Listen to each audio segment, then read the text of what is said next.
I had a very weird week. Um, got a call this week that my dad is pre-diabetic. And then like 2 days later, got a call from a friend who is also pre-diabetic. And they have the exact same A1C, which is 5.9. What? It was random. So of course I was like, God, I can't believe that I know 2 people this week that are diagnosed with pre-diabetes. And so let's go to the research machine and see what we can find out. Here we go. In 2021, the Center for Disease Control and Prevention, otherwise known as the CDC, estimates, this is in 2021, so 4 years ago, that more than 1 in 3 American adults, about 97 million people aged 18 or older, have pre-diabetes. So that means if you are standing in line with 6 people, the odds are 2 of them are pre-diabetic. What does that mean? Well, it means that if you have pre-diabetes, you're on your road to type 2 diabetes, which is going to bring a whole bunch of different health concerns. And there's even some research out there, some people who say that having pre-diabetes is also enough to cause certain issues when it comes to like heart disease and kidneys and stuff like that. So it's not good. It means that things aren't good, and we need to take corrective action, right? Um, Pre-diabetes is a condition where sugar levels are higher than normal, right? But not yet high enough to be classified as type 2 diabetes. What's the difference? I don't know. There's a line. If you're pre-diabetic, you have insulin resistance. If you're type 2 diabetic, you have insulin resistance. It can be caused by a bunch of other things. Don't get me wrong. If you're type 1 diabetic, that is an autoimmune disease. That's totally different. I don't even think that type 2 should be called diabetes. Honestly, I think that type 1 should just be diabetes. All right. And then everything else should be insulin resistance issues or something like that. It's not fair to the real diabetics, as I call them. I've talked to some type 1 diabetics. They're like, no, you still have diabetes. But I'm like, yeah, but yours is an autoimmune disease. But at any rate, many people with prediabetes are unaware they have it, as there's no clear symptoms. All right, so here is the risk factors for prediabetes. Okay, these are things that you could have that would cause you to have the prediabetes, and then we'll get into the conversation I had with my dad, which was a flashback, big time, to August of 2023, my first month as a diabetic. Being overweight or obese, that can cause it. 45 years or older. Well, that's not fair. But as you get older, you're more susceptible to have diabetes or type pre-diabetes. We'll just stick with that. Family history of type 2 diabetes. My dad's brother, my Uncle Rod, had type 2 diabetes and passed away a few years ago. Being physically active less than 3 times a week, having high blood pressure, having low levels of HDL, meaning good cholesterol. That's me. That's one of the factors that causes my insulin resistance for sure. High levels of triglycerides, non-alcoholic fatty liver disease, a history of heart disease or stroke, metabolic syndrome. I didn't run across this before. I read a lot of books and listen to a lot of stuff on this because I'm obsessed with type 2 diabetes. But what metabolic syndrome is a combination of high blood pressure, abnormal cholesterol levels, and a large waist size, having all those things. And sleep problems, especially sleep apnea, which I used to have pretty good sleep apnea, especially when I used to drink. That can cause you to have prediabetes or insulin resistance that causes prediabetes. So what is prediabetes? It's anything above 5.7 and below, I believe, 6.4. I think 6.4 is the line where you considered a type 2 diabetic. I can tell you when my dad called me and let me know. Now, he had a level A1C a couple of years ago, 5.7, right? And he was like, God, knowing everything that I had gone through, my A1C was 11.1 when I got diagnosed. Now it's 5.2. What's up?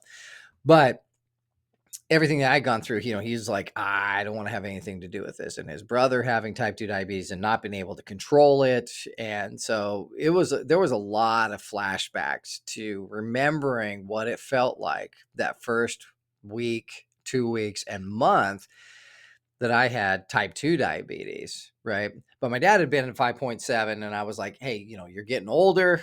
There's a lot of research out there that says as you get older, it's harder for you to control your the blood sugar, and you become a little bit more insulin resistant. I wouldn't really worry about it. Then it was kind of 5.8, and then now it's 5.9.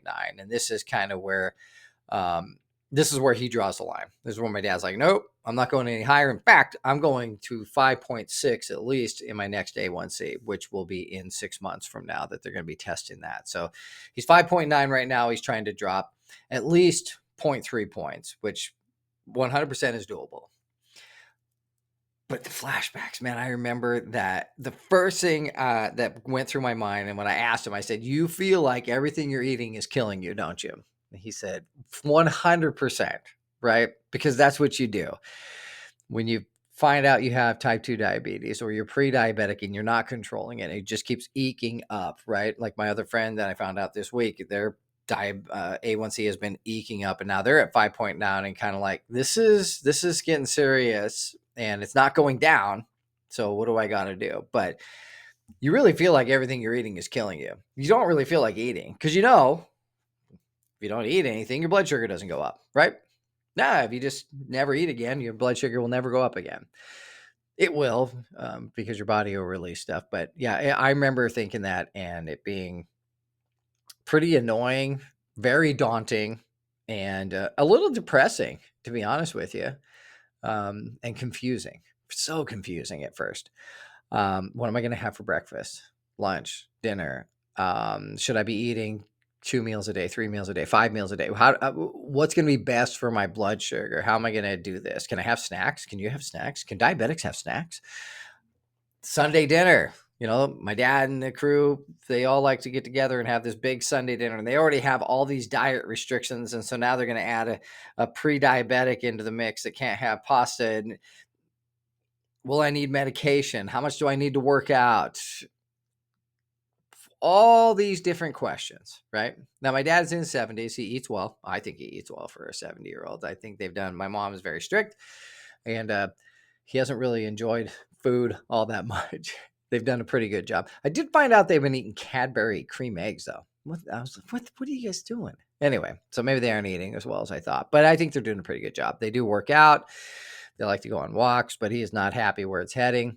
And so 5.9 is it for him. So this is where he draws the line. He called me up and said, listen, this is what I want to do. The first thing he did was get a nutritionalist. So he talked to his doctor and said, hey, I want a nutritionalist. I want to talk to someone about what I should eat, because that's where you start, right? If you have pre-diabetes, if you have type 2 diabetes, and you're just finding out, or you're finally ready to make a change, it's always food, right? Food is always where we start, because food and lack of exercise, more likely, there are some metabolic things that are going on, but food and lack of exercise generally are how we got here, right? My parents are not vegetarian or vegan like I am. So what I did, the path that I took, he can't just mirror that, right? Because I'm a whole food, plant-based, low fat. It's not going to happen. Not like they're carnivores and they got to eat a lot of stuff, or just tons of meat and stuff like that. They're pretty, but they believe in me. It's fine. I don't care. It doesn't bother me. I just want them to get healthy. So we had a couple of conversations this week. I definitely called him the next day and said, hey, how are you doing? And he was already doing a lot better than the first day, because you do, seriously, that first day, you're like, what am I going to do? I can't eat anything. So we started with breakfast. I said, let's talk about, what do you have for breakfast? And my dad was eating Raisin Bran. No, that's, it seems like it could. There's raisins and there's bran. Sugar-coated raisins, bran that's not just bran, it has a whole bunch of other stuff added to it. And if you don't have diabetes, I'm sure it's fine for you, right? But yeah, Raisin Bran had to go. Not good. Now he's going with an egg, protein, 100% whole wheat cereal, and fruit. Now, my suggestion for the fruit was, this is always with strawberries, raspberries, blackberries, or blueberries. Why? Because they're lower on the glycemic index. They're delicious. They're not super sweet. So think about those fruits and think about how sweet they are. They're not that, sometimes they're almost sour, right? That's because they don't have that high sugar content, and they're delicious. So anyway, I'm like, hey, get some frozen blueberries, put them in the fridge, thaw them out, throw them on your cereal, or have them on the side with a little bit of Greek yogurt or something like that. So that's kind of what we're going with for breakfast. Lunch, a good salad. I said, listen, you need to be eating salad, and you need to be eating lots of salad, because what salad does when you eat it, a good salad, not iceberg lettuce. I'm talking about spring mix, at least, if not kale and arugula, the good stuff, right? The nice dark leafy green spinach. That stuff is a lot of fiber and a lot of nutrients, and it slows digestion. So what it does is your body sees it and it's like, well, this is kind of hard to eat. I'm going to have to take some time with this. And then whatever you eat with it kind of sits in the background, and it'll get to digesting that, but it's not like rocket fuel. Like one of the things I found out when I first got type 2 diabetes is smoothies, no good. No good. Even if it was, because I used to do like spinach and kale smoothies with banana and almond milk and maybe some protein powder back when I used to take that. And I was like, oh, this is good. But the problem is that your body, because you've blended it up and you've ground up all that fiber, that when you drink it, your body can process it too fast, sugar spike. So chewing food is good.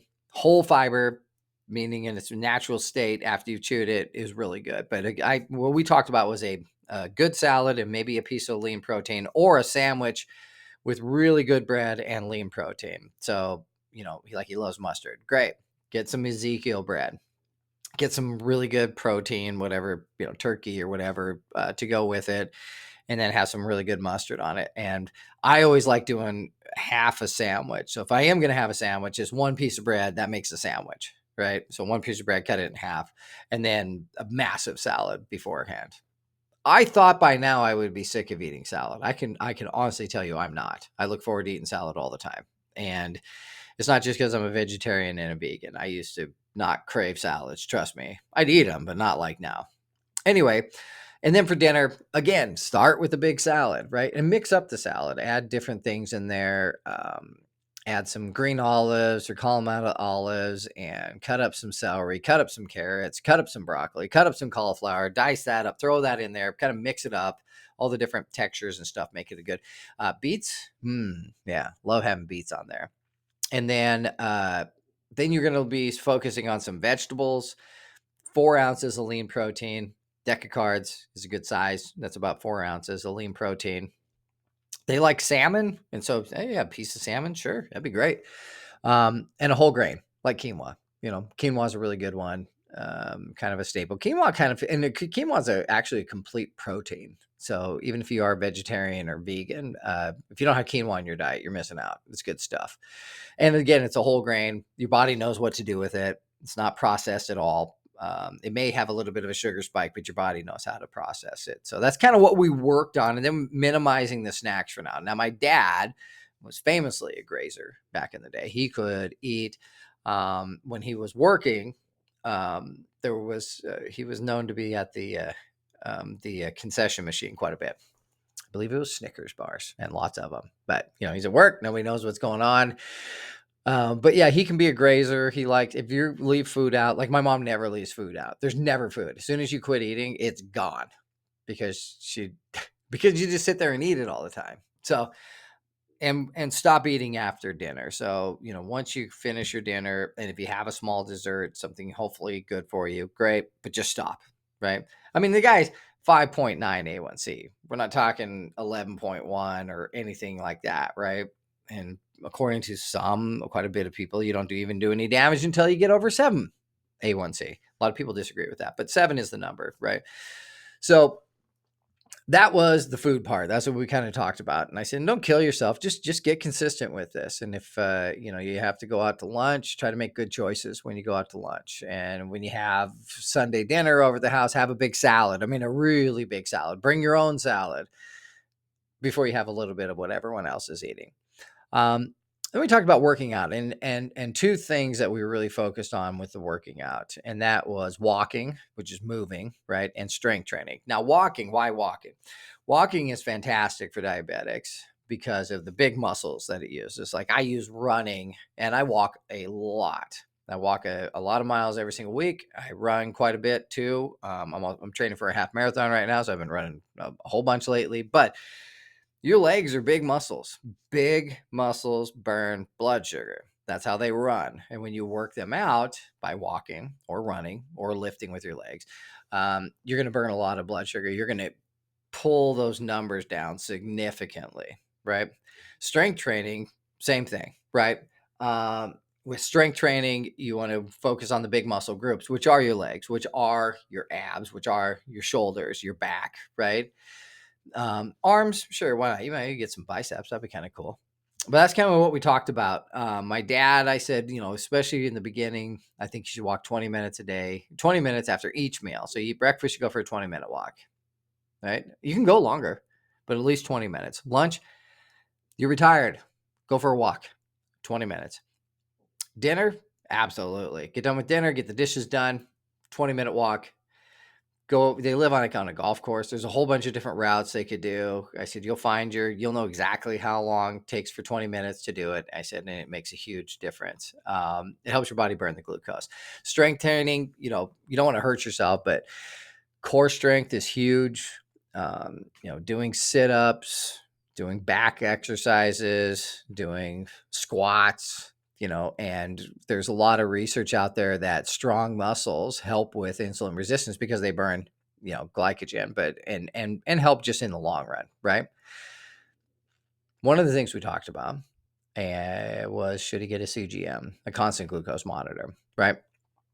They didn't even, and listen, he's only 5.9, right? But I know my dad, and my dad likes research. I'm like, if you want to know every second of the day exactly what your blood sugar is doing, or at least an estimate of it, I said, get a constant glucose monitor. You can get them over the counter now. Take it, snap it in your arm. You got it on the app. You can look at it. And yes, you're going to look at it constantly. I think when I first got diabetes, I was averaging it's either 70 or 120 times per day that I was checking my blood sugar. And I do quite a bit. I still check it quite a bit. I haven't looked at how many times. I should look at that. I'll average that out. But should he get a CGM, right? I say yes, especially for the first couple months, right? So, because you don't really know what you're doing is working unless you know that it's working. And the only way to know is to have a constant glucose monitor. I did not convince him to get one yet, but he's thinking about it. I said, you can get the finger prick thing and you can test your fasting blood glucose every morning, and that's great. I said, but you don't know what happened between when you check your fasting blood glucose. You could eat like an idiot the rest of the day, and you haven't eaten overnight, and your body has a chance to recover, but you're averaging at 5.9, your blood sugar is averaging 117 or whatever it is, right? So it's too high. It's not 100. It's not 100. It's higher than that. So even if your fasting blood glucose is great, I said it's during the day when you see the charts, when you see your numbers throughout the entire day, you can know exactly where it's not working or how long it takes for your blood sugar to come down after eating. So I'm also such a huge fan of constant glucose monitors. I think my dad would love it. So I'm not done trying to convince him on that, but his next lab's coming up in 6 months and we're shooting for below 5.7. That's the goal, right? But 2 people in my circle both found out that they're pre-diabetic with 5.9 A1Cs this week. There is probably tons of people in your circle that also are. So if you know anything about this, or if you want to send them to this podcast to learn about pre-diabetes or type 2 diabetes, by all means, that's exactly what it's for. But we are not alone. It's 1 in 3, man. I hope your A1C is down. I hope you have an awesome day.